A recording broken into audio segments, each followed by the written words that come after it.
Today is the 27th of October, 2009. We are at the Isaac C. Griswold Public Library in Whitehall, New York. My name is Wayne Clark. I'm with the New York State Military Museum and Veterans Research Center in Saratoga Springs, New York. Ma'am, for the record, would you please state your full name and your date and place of birth, please? My name is Patricia Benjamin Gordon. I was born October 25th, 1926 in Whitehall, New York. Did you attend school in Whitehall? I attended school in Whitehall. And did you graduate from high school? No, I got my GED after getting out. I quit my senior year. Okay. And I have lived here all my life. Mm-hmm. And in very few households. Mm-hmm. So I've moved very little. The house we're in now we built, my husband and I. My husband is Lester Gordon, Mm-hmm. and he was born and raised in what we call the Elbow, in the north part of Whitehall. And he went into the military in October of 40 for a year with the National Guard, and he was gone 5 years. Mm-hmm. Of course, 1941 hit, and so they all stayed longer. And he went in, they were stationed in Alabama the first year when they went down, Mm-hmm. when they went in. And from there, numerous places. But he did end up in California, and then from there they went to Hawaii. And but in the meantime, he had service in the Philippines, and he was stationed in Hawaii when they came and wanted people to be in the paratroopers, airborne. Mm-hmm. So he was more or less UUU, and he ended up in the airborne the rest of his service. And Do you recall what unit he was with? 11th Airborne, 675B. Mhm. And he was, had a very bad case of yellow jaundice, and had been in the hospital for several months, lost a lot of weight, was ready to get discharged from the hospital, and wanted to go back with his unit. When his number came up so that he could go home, so he was discharged then. And that was in April, I believe, of 1945. That was just before the war had ended? He was Mhm. discharged? Yes, yes. Okay. Um, Did he immediately go to work, or did he use the GI Bill and go back to school? no, he didn't graduate either from Whitehall, but he, of course, the kids then, they quit. He had quit his job, quit school when he was supposedly 17, but I think he was Mhm. only 16. He went in the CCC group, conservation, Okay. and he spent a couple of years there. So then when he came back, was when he got in the Guard and went Mhm. away. But he, you asked me a question, and I don't remember what it was. Did he make use of the GI Bill? Oh, no, he came home and he had a chance when he was on furlough a couple times to go on the railroad, but didn't go, and different things. But when he came back, he got hired at the Armory, New York State Armory. Oh, here in Whitehall? Mm-hmm. And he worked there for 34 years when he retired. Was he a superintendent? He was not. There's stories to that, but anyhow. Okay. He was more or less the maintenance, All right. maybe head of maintenance or whatever, but they just took care of the grounds and the building. Mm-hmm. At the same time, he was in the National Guard again, Oh. and he got a little over 20 years, so he had a military pension. What rank was he when he retired? I want to say staff sergeant. I think I had it down in his OB that he was first sergeant, but I think Okay. it was staff sergeant. Okay. And he had quite a few, I'm jumping around, but he had quite a few chances to go higher in the service. He did get a battlefield Commission? yes, no, not a Purple Heart, but Bronze Star. Okay. He got that in the field, Mm-hmm. and his Purple Heart he got from being injured. Where was he wounded? What area? Yes. All the names are failing me. Was it over in the Pacific someplace? It was in the Pacific, yes. Okay. He was pretty much in the Philippines, and he was in Australia a little Mhm. bit. But I want to say Guam, but it might not have been. All right. Did he make use of the VA facilities? Yes, yes. Mhm. He was in the VA in Albany. We used to go there before Glens Falls opened up, Uh-huh. and he had been in there for a couple minor operations, like Mhm. hernia or something. But they were very good. They were very good down there. And then when the Glens Falls unit opened up, we used to go there periodically for the checkups and things. Mhm. He lost his hearing in one of the, again, the islands, but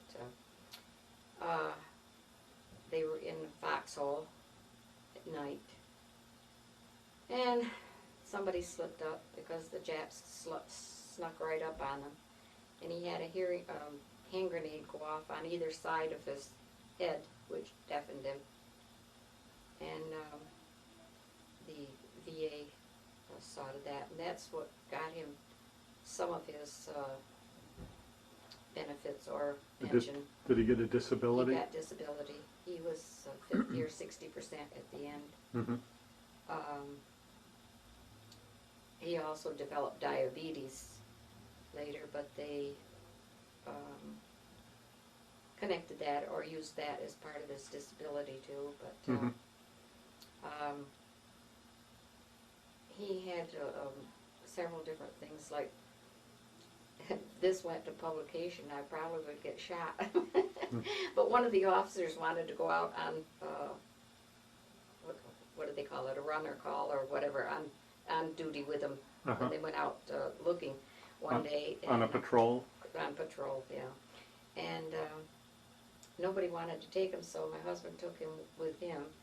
And they came up face to face with a couple of Japs. And he said, shoot him, shoot him, shoot him. The guy just froze. He couldn't do it, so my husband had to do it. They were right there Mhm. in their face.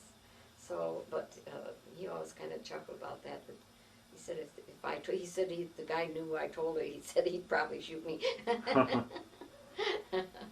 But Tacatay Ridge is one of the places he was. That just popped in my head.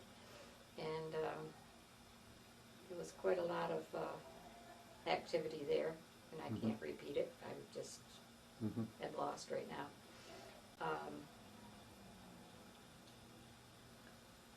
Something else I was going to say. Did your husband join any veterans organizations, like the VFW or Oh, just the Legion. the Yeah, Legion? Okay. He might have been in the VFW when he first got out, but not as we went on. Okay. We were married, lacking a few months of being, well, a year and a few months of being married 60 years. We were married 58 and a half years, What year did you get married in? 48, Mhm. and he passed away in 77, 07, Mhm. 2007. And we had a lot of good years. We had 2 children, a boy and a girl. And Any grandchildren? we had 3 grandchildren, Mhm. and just had our 6th great-grandchild Oh. this past week or 2. So, and when he was in the nursing home, he, I used to push him around in his chair, and he got to see two of the, actually three, but one moved away when it was real young, 6 months old or so, but the next two that were nearby, we used to bring them over there, and he got where he'd say, I want to go home where the kids are. He just loved those babies. But he was in the home too, and just 2 years. And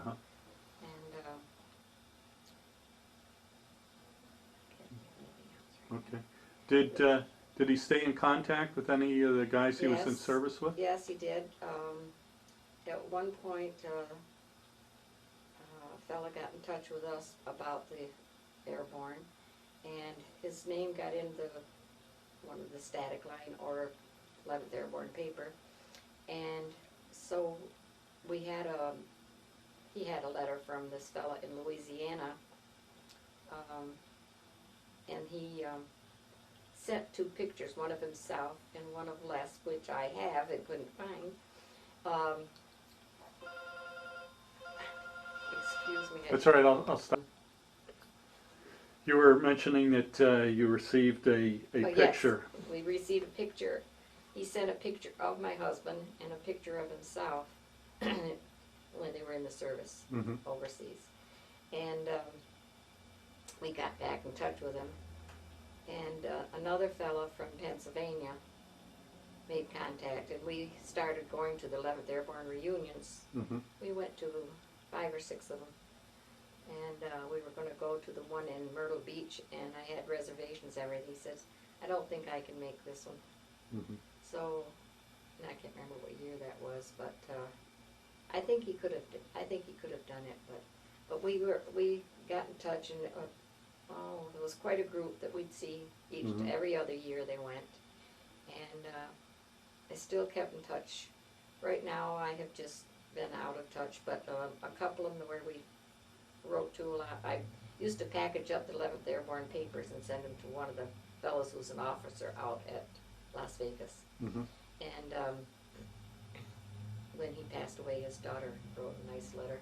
And another fellow that was in Michigan, he packed up and brought us each a pair of Dutch shoes, because they make them in EAU, Michigan, however that's pronounced. And so he brought that, and he brought us each a T-shirt from, and my husband loved that shirt. He wore it all the time. It says something about a cherry pit spitting contest or something. Apparently that was something that they did out there. And but that was the last year we saw him, because he passed away. And he kept begging us to go out there. Should have. And there was quite a few. There was one from Ohio, a couple from Ohio, Idaho. Kept in touch, and but since he's gone, I don't hear from any of them. I'm the one that did all the writing too. They used to call me Les's secretary. And there was another one that wrote to us after her father died. And these both girls was their father, and said how much, Then the last one that wrote, we even I've talked to them on the phone, most of them, and it was really great for me in the sense that I got a feeling that I kind of knew them through the war in a sense, and I didn't marry him till after the war, so. Did you know him? Just knew who he was. Okay. When I was in probably 8th grade, they had a going away. I think that was when they went for their year. And did you ever think at that time someday you'd end up being married to him? No. There was 3 of them on the back end of the train waving. I do have a snapshot or a paper clipping, and it had his picture in there, and so I have that, and I foolishly just let somebody borrow my scrapbooks with all the military fellows and everything in it. I'll get them back, promise. Carol hasn't seen them yet, but this fellow was from Whitehall, and he still stays in touch with Whitehall. He's up and back here and forth from Hudson Falls. But anyhow, I lose track of myself. You know what else? Anyhow, all the fellas in that we met, I do have pictures of all them. Okay. And I can get them out if there's any, if pictures are of any use to you. It's just, I'm slowing down on. Oh, that's understandable. Normally I can put my hand right on everything, but you Okay. lose that a little bit after a while too. Okay. Now you have a scrapbook Well, next to you? I do have a scrapbook, but it's just to show you. I had pictures of him in his uniform at home, but Okay. Well, some of those photos, I mean, I can zoom right in. well, this is just less than an eye. Okay. And when was that photograph taken? Probably the 70s. Okay. And this is just one that was of us in one of the senior citizen outings that we had. All right. And this is just, and he's in there, right where my finger is, of most of our family. Okay. Our grandson and family live in North Carolina, so he misses out on most of these things. But And you have an insignia there of the 11th Airborne? that was 1997. All right. San Diego. That was probably the last one we went to. We went to California twice, I believe. San Diego, and then we were at right across the road from Disney. Mm-hmm. And we were in Oregon. While we were in Oregon, we visited a couple that had been from Whitehall. She was, Joan Brock was a jeweler here in town. Mm-hmm. And her husband died, so she had remarried. But we stayed with them, went to the reunion, which was only about 10 minutes away. And then afterwards, we went back there and stayed a few more days, so that was quite exciting. Mm-hmm. But we went to Georgia and I can't remember. Went to Vegas. I can't remember all the places that we went. There's just pictures of the fellas, but this is just I didn't even look at it to see honorable discharge and then where he was in the Legion. Mm-hmm. And in the National Guard and thing. That's what this is. It's certificates of those things. Okay. No other pictures in here. All right. But this was sitting right there when I was looking for the pictures, and it popped up.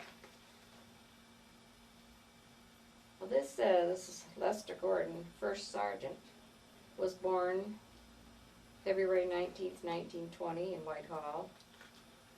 You want me to read this? Sure. On September 19th, 1940, Lester enlisted in the New York National Guard, 27th Infantry Division. The division was called into service October 15th, 1940. I wasn't too far off. And left for Fort McClellan, Alabama. After several months in California, they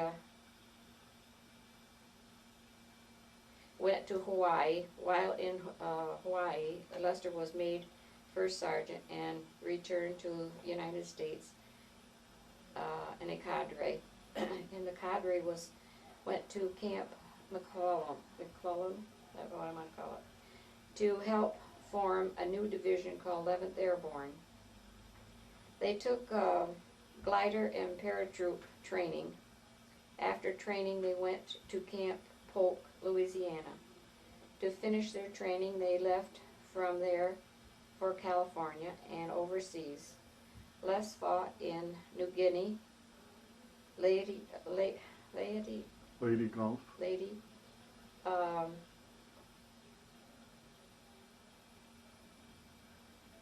Can't pronounce the next one. N-A something.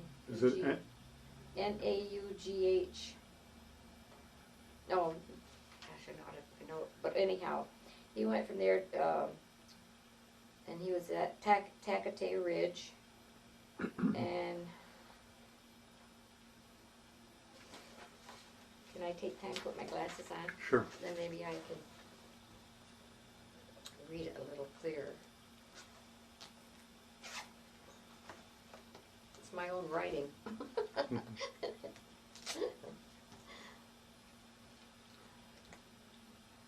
forgotten I had written this up with his whatever. That other word was Nausughu.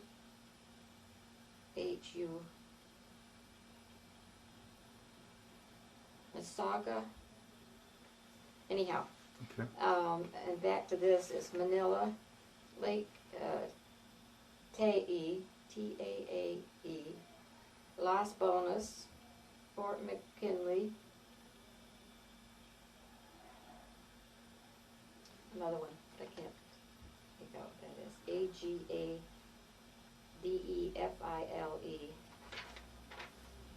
He was sent home from Manila through the point system and discharged August 1945, August, not April. Okay. His awards included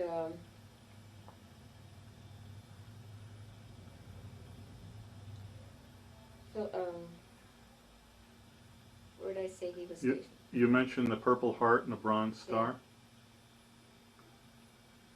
It's something, presidential citation. Presidential Unit Citation. And was awarded the 675B Battalion Bronze Star at Leyte in battle. A Purple Heart near Manila, Philippines is what I was trying to say back here, the Philippine presidential citation. The Purple Heart near Manila, Philippine Liberation Medal, American Theater, CM, whatever that one is. And he, when he got home, after a while we sent to get a second, you can always get a second, but just once, get a second set of medals. And so they sent him what he had coming, and he received several others, some of them more minor, and so he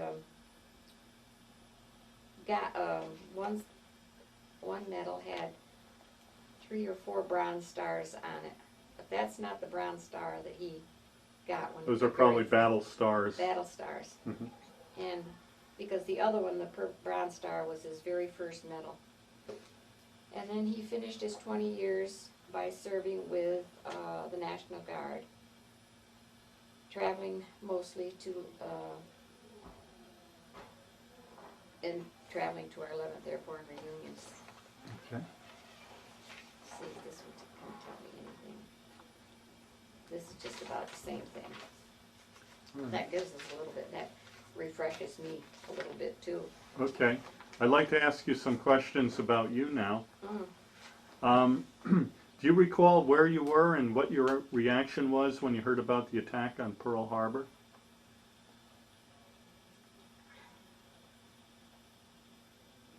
I think when I heard about Pearl Harbor, I was across the street at some neighbors, and we just all got very, very, very upset and shook up, and everybody was running here and there to tell everybody else. And, it was very scary. Yeah. You were probably 8th or 9th grade at that point? 1941? Okay. 9th, maybe. Okay. And what was life like in Whitehall back then? Well, I I don't know when the stamps came out where we had to, ration stamps came out where we had to, everybody had to cut back on everything we were doing and eating, and the gas and the sugar, and I can remember through the course of time, they had down across from the old firehouse, behind that Flatiron building that's there, they had a pile of lead. Back then, our toothpaste came in lead tubes. And they had not only that, but they had other, and they had quite a mound of lead there. And they also took the lead out of, which I've learned in more recent years, they took the lead out of the clock at the manor, Skene Manor, which was not an original fixture on there. And so when they went to take the clock down recently, there was no works inside of it, because they had taken them out back then and given for the war. Wow. So they might have even been in that pile of lead that was behind the building down there. Were you involved at all in any kind of scrap drives or No. anything like that at school? Not that or I remember. School maybe, well, I remember we bought stamps, bonds stamps, savings stamps. in school? I think I still have part of a book at home. Now, were both of your parents living at that point? Now, what kind of work did they do? My father worked on the railroad. He did other things before that. As a child growing up, I remember different things. But at the time of the war, he was on the railroad. And then after the war, that was it. So many of them got laid off at one point. Well, he ended up going to, by that time, my mother and father were separated and are divorced, and he went to Island Valley, where there was mental institution. My mother worked here, where she worked in the silk mill all the time. And after a while, she started up a little newsroom, she and her second husband. Okay. Did she work in the factory during the war? She worked in the mill all that time. Now, did your family personally experience any sort of shortages? I mean, that you noticed or recalled as a child, like maybe you didn't have the cake and the candy that... No, when I was younger, we didn't have as much, but we didn't really experience, we didn't feel it. I think because my mother was clever enough, she could make things and do things, and you ate just as well, and as far as clothing, we didn't have a lot of clothing, but what you had to change your clothes when you got home from school and make sure you saved your better clothes. And what about shoes? Any problems getting shoes? I can remember wearing one pair of shoes that was very bad, but I don't remember. We were spoiled, I guess. My grandfather was a contract carpenter here, and we didn't lack for things. And people tell us today we were very rich. And the more I hear about how things were back then in the cities and such, I feel I guess we were pretty well off. And my grandmother died, and we moved back around the mountain, we called it, and lived with my grandfather. And I was going to tell you something about another thing that maybe it'll come back to me. Something else we had to do. Okay. I was going to ask you, do you recall your reaction when you heard about the death of President Roosevelt? Did it come as a shock or a surprise to you? I'm sure it was a shock, but what year was that? Well, it was towards the end of the war. I think he died around April of 1945, just before the war in Europe ended. Right, you're right. I don't remember a reaction then. Okay. And probably did, but I don't remember now. When the war finally ended with the surrender of Japan, Was there a lot of celebration in town, do you recall? I'm not sure. I can't remember. Okay. Do you remember? I do. I was just going to tell you I remembered. Well, I remembered when, I think it was one of the things, I was working in a store and we got the message of, I don't know if it was D-Day or, was it D-Day, the European, what was the European one called? Well, D-Day was June the 6th, 1944. That might have been it, but whichever, anyhow, I remember that one, that everybody got all upset and shook up again, but when the war ended, finally, that was a lot of noise and commotion, celebration, and Did you know anyone that had passed away during the war? yeah, but I can't tell you without looking in those scrapbooks, because I had all of the different ones that were killed or wounded, and I had pictures of all anything that was in the paper, pictures or articles I cut out and put in there. Do you remember what it was like when the soldiers started returning home? Yeah, it's just every time somebody would come, or groups, there was a lot of people being at the railroad station. That was another thing, that when the National Guard left that day, we all got out of school when they left back in 1940, and the railroad station was just a mass of people because the National Guard going away, and that was, I think, our first traumatic happening of the war. You know, if really war hadn't hit, but still it was with the Guard going away like that, it was scary. But one of the first ones that was killed from here was Tom Trumbull, and he was in paratroopers, and he was killed, but I can't remember, but I do know his picture was in the book, and I think he went out of the Canadian, but he was from the United States, but it seems like he went through Canadian forces, and his sister was wounded at one point in the war too. But there was so many of them that, there was really quite a few from Whitehall, I don't remember, but there was quite a few from Whitehall that were killed, and many wounded, of course. And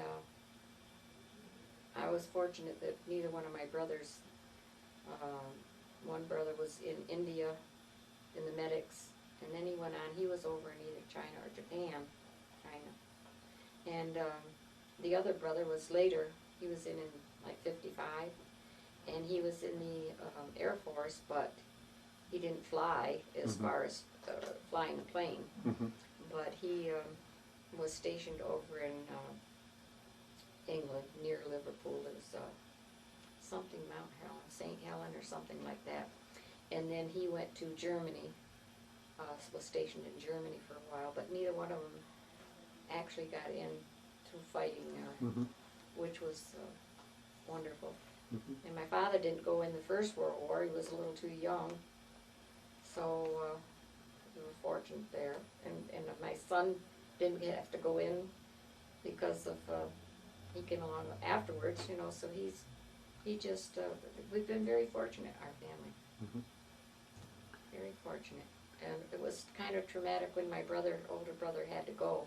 He went in the service in 1943, was drafted, and that was a shock to all of us to have him have to go. Did he make it home okay? Yes. But he wasn't a rough and ready, rugged guy. My younger brother was more so, but it was traumatic for us to have my older brother go because he just wasn't that type. He would go hunting and such, but he was more subdued person. And sometimes I use a word and I'll say, did I use the right word? But there was a couple other things I was definitely going to tell you, but... Well, let me ask you, do you remember while you were back in school, any sort of air raid drills or practice? Or? Yes, we had air raids drills quite often. Mm-hmm. And during the war, we had air raid drills community-wise, where everybody had to turn their lights out, and they had air wardens come, and they'd go along and check, and if they could see a light at your place, they'd knock on the door and tell you to pull your shade down or whatever. Now, did you have the blackout curtains at Yeah, home? well, yeah, not everybody had them, but you could really overcome that by, if you had them, the right things, and have curtains that come down along the sides that you didn't see Mm-hmm. the light. But in the shades, if you had shades that came out over the edge of the window more, it was good. Mm-hmm. But or if somebody was smoking a cigarette, you got told about it. Mm-hmm. I didn't smoke, so it wasn't me. But yes, that was a big thing. I can remember my brother doing that before he got called into the service, and I was just probably a little bit younger to join that and get out. I don't think they had the younger people doing that. Mm-hmm. But Were you involved in scouting at all? Girl Scouts or? oh yes, I was in the Scouts for a long while, and as I got older, had Scouts for 8 or 10 years. Mm-hmm. But Were the Scouts involved in the war effort at all? if we were, it's gone from me. Okay. But we did. I'm sure we did. But back then, to do things, it wasn't like they do now, where they have drives and the raids get a whole lot of stuff to send to the fellows, or that type of thing. Mm-hmm. It just that's the difference in the years. Mhm. But we were active. I came across a picture the other day of us in a parade, the Girl Scouts, when we were probably 8th grade. Mm-hmm. And so I've shown that around a few of the people that were in it, and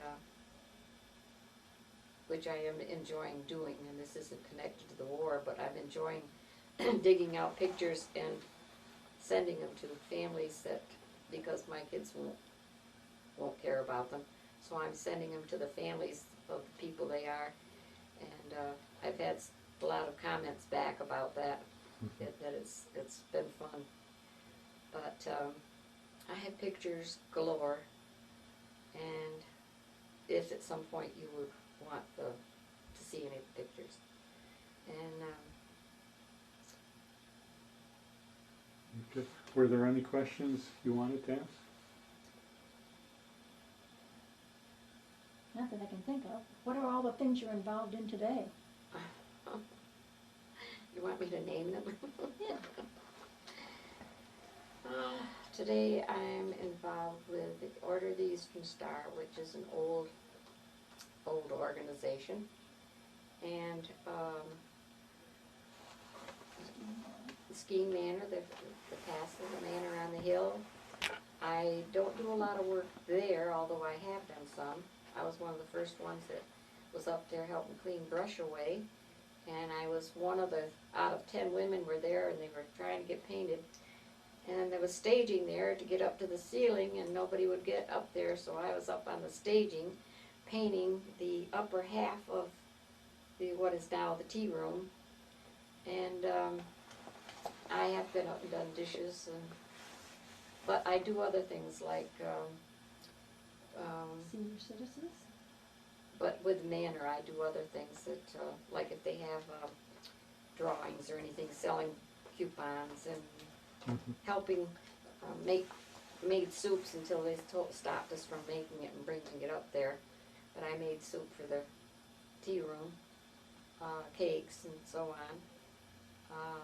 All kinds of anything that's drives or anything they do, I'm involved with that. And I'm involved with the senior citizens, and right now I've been doing trips or outings for the seniors. We have Bridge Theater here, which very sadly lost the bridge, but I've been involved with that for 10 years. Was a ticket lady. I don't think I missed more than 3 times in 10 years. I'm involved in the ORCA program. It's Organization of Recreational something association, and it's mostly where they come into into a community and do things to help the community with children. And like a couple years ago, we raised a few $1,000s to put in a new section for the young children, and bought different equipment and put up fencing and had people help with that. And that was quite exciting, and I'm still involved with that. You name it. Wherever it is, anybody needs help, I feel that's what I was put here for. I wait on people and do. Now, your mother and her second husband ran this Tony's store News. down here, and Yes. that was the gathering place for high Yeah, school that- people and everything. Yeah, at one time that During what time period? they finally closed it in 82 or 83. Didn't close it, but they sold it out. They were there about 34 or 5 years. They ran the newsroom and novelty, ice cream fountain, lunch counter. That was I called it a junk store one time, and the fellow says, I'm going up and tell her. I said, well, sorry, it's my mother. But they sold everything, and not junk, but it's the fishing tackle and all kinds of stuff. And it was a lot of people in and out of it all the time. I've worked in stores most of my life, and one time I was working at the stand at the apple orchard on the Vermont line, and I come in weekends to work in the meat market down here on the main street. I did that for 2 or 3 years in a row. And so I didn't have a job I worked at the county for about 6-7 years until that, my program was Discontinued or abolished? and there was some monies left, and that's when I was asked what would I like to do with what I saw left of the money. And I don't know why I was asked, because there was quite a few of us in the program. But anyhow, I said I'd like to see a program come in to feed people that are shut-ins and or for any reason couldn't be out. Because I knew of a man that was in a boarding house, and he was sick and was not getting his meals good. So anyhow, we developed the Meals on Wheels program here in Whitehall. And from the Meals on Wheels, it went into what is now the walk-in program, but they still do deliver some meals. But we used to have a woman named Rita Gordon did the cooking, and some days she'd bring in a roast and cook it at wherever the meals site was at the time, and she'd feel the people on the walk-in in the Meals on Wheels program and take the rest home. She had 8 children, and she fed the Meals on Wheels program plus, so she was quite a lady. But that was a big thing in my life, because I learned a lot. I asked a lot of questions about religion and such, and I learned an awful lot from her, and it helped me the rest of my life. And but she was a great lady, and is still a great lady. And but that was a big thing in my life, that 7 years. And then I was about 20 years I was involved, running the meals and so on. I'm thinking of one time when it was a snowstorm, and Carol Greeno and I went to deliver the meals, and I used my car, and we went in snowbanks and things that we had to back up. Well, it wasn't plowed and everything back then, but we got the meals delivered, but we had a lot of fun. It was really fun. But I guess I've never done anything real exciting in my life as far as really being an outstanding person, except I do wait on everybody. I very rarely say no, and sometimes I get myself a little overtaxed. Like I'm doing these trips or things for the seniors, and turn around and I'm doing many more things. at the same time, all these organizations, you're cooking cookies or making a meal or doing something for all the organizations. And sometimes it kind of builds up on you. I'm sure I've left off some of the things I'm involved in because certainly the list is more than that. But I hope I've been of some assistance to you. And Very definitely so. Probably I could go home and write a paper now of telling you things that I've missed. Now, you mentioned meat market. Do you ever remember the Fountain Meat Market? Yes, It was I next do. door here. Yes, I do. Yes, and That was here all through the war, wasn't it? yeah, we used to come here once in a while, and then it changed to another person. But yes, and I didn't tell you this, but my people were, my grandfather and uncle were builders, and I've got some old pictures that Carol has seen, Carol and Wayne, and on the main street there's some, and this corner building over here, Marion Garen's building we call it, was torn down, and my stepfather, Tony Baloney, his father had a shoe repair store in the basement of that old building, the first building, and he lived next door to this market. His family lived next door to this market. She's speaking of right next door to here where we are now. And I have pictures of my mother's brother, my uncle, and a couple other uncles, maybe down the line of generation. They were starting to build this building that's there now. And that, from what I can gather, might have been around the early 20s, 1920 to 1925 maybe. And they also built a place we call Annie Potter's house up next to the castle, up next to Skene Manor. And at one point there was another building there and something burned. And Carol and Wayne know a little about that. But it was rebuilt for Annie Potter. And I'm not sure what connection she was to the Potter family. If she was a daughter. The son lived there. Judge Potter's son lived there at the building that was destroyed. And Well, maybe she was a daughter or something? Yeah, I kind of think she was the daughter. Anyhow, that building was taken down and brought to Troy, rebuilt down in Troy, New York. But Yeah, they took it apart and labeled each stone and everything. right. And my grandfather was he was a builder.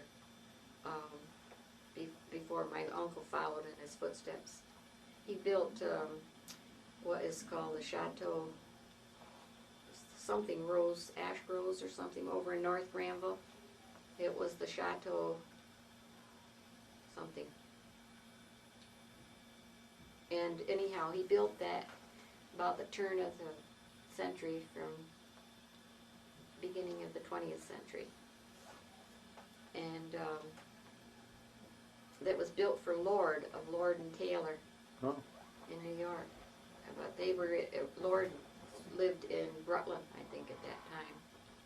And there's another building on the way to Granville. It's a large building on the left side going towards, and it's yellow, painted yellow brick now, yellow, brick is painted yellow, and green trim, and it's a big house. And during the war, Second World War, there was something there about radios or something. They had some kind of radio system there. I don't understand it and didn't understand it. But that was kind of an important spot right at that time. So, Well, it sounds like you've lived quite an interesting life. well, A busy one. Carol's, I get talking and don't know enough to shut up, but I don't know. Carol thought I had a lot of information, but Yes. I hope it's been of some use to you. Yes, it has. Thank you so much for your interview. You're welcome. I've enjoyed it. Thank you.